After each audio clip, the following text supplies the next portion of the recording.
প্রথম কথা হচ্ছে আমার কাছে ঘাসের জমি নেই, তাই আমি ঘাস খাওয়াই না। আসসালামু আলাইকুম। এখন বাজতেছে রাতে 9:30। অলরেডি আমার সব গরু খাওয়া খাইতেছে। এখন একটা কথা আছে, সেটা হচ্ছে যে ঘাস ছাড়া কি গরু পালা সম্ভব কিনা? আমার মতো হচ্ছে সম্ভব। সেটা যদি ষাঁড় গরু হয়। গাভী গরুতে ঘাস লাগবে আপনার। আমি কখনোই বলবো না যে ঘাসের কাজ খ্যার দিয়ে সম্ভব।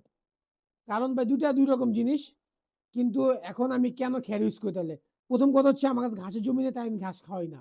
অত বড় কথা বলে লাভ নেই যে খ্যার দিয়ে হবে। ঘাসের কাজ কখনই খ্যার দেয় না, বাট আমার সমস্যা এটা, আমি কি করব? কারণ ঢাকা শহরের মধ্যে আপনি চাইলেও এতগুলো গরুর জন্য আপনি ঘাসের জমি করতে হবে না, কস্টিং অনেক পড়বে।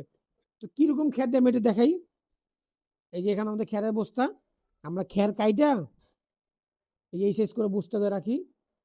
তো এইগুলো হচ্ছে আমরা গরুকে খাওয়াই। এই সাইজ খাওয়ানোর কারণ হচ্ছে যাতে ভুসির মতো ওরা প্রপারলি খাইতে পারে। তো এর থেকে বড় কথা হচ্ছে আমরা কোন গরুকে কতটুকু খ্যার দেই, এটা ভাই আসলে মাইপা কখন দেওয়া যাবে না। যা যতটুকু খায় ততটুকু দেয়। যেমন ওকে আমি দিছি, ও খাইতেছে, ও খাইতেছে। বড়টাকে দেই, দেখে ও কতটুকু খাইতে পারে। ও একটু ভালো খ্যার খায়। ওকে যে এই বস্তু ঢালে দিয়ে খায় ফেলাবে। কিন্তু ওরা দিনে 4 বার 5 বার, মাঝে মাঝে 6 বারও খ্যার খায়। এইভাবে দিব, আমি যতটুকু খাইতে পারবো ততটুকু দিব। ভাই সবকিছু হিসাব করে করলে হয় না। আপনি খ্যারটাও ওজন করে মাইপা খাওয়ান তাহলে হবে না কিন্তু। কোনো গরু আছে কোনোদিন 3 কেজিও খায়, কোনদিন 5 কেজিও খায়, কোনদিন 2 কেজিও খায়। যেমন আমার এটা একটু ভালো বড় সড়ো গরু, ও 4-5 কেজি খ্যার খাইতে পারে।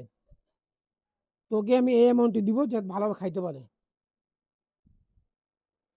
আর খ্যার খাওয়াইলে সব থেকে ভালো দিক হচ্ছে একটা, ঘাসের মতো এত উপকার পাবেন না, বাট আমার কাছে ভালো দিক হচ্ছে গরুর টয়লেটটা ভালো থাকে, শরীর টাইট থাকে।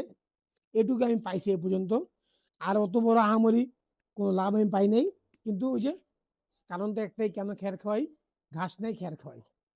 অত বড় কথা বলে লাভ নেই। এটা হচ্ছে আমার খ্যার খাওয়ানোর কারণ আর খ্যার খাওয়ানোর সিস্টেম। এই যে এখন খাওয়াইতেছি, যদি আমি 11টার দিকে এসে দেখি যে ওর আবার দরকার, ও ক্ষুধা আছে পেটে, তা আবার খেয়ে দিব। এইভাবেই চলবে। আল্লাহ হাফেজ।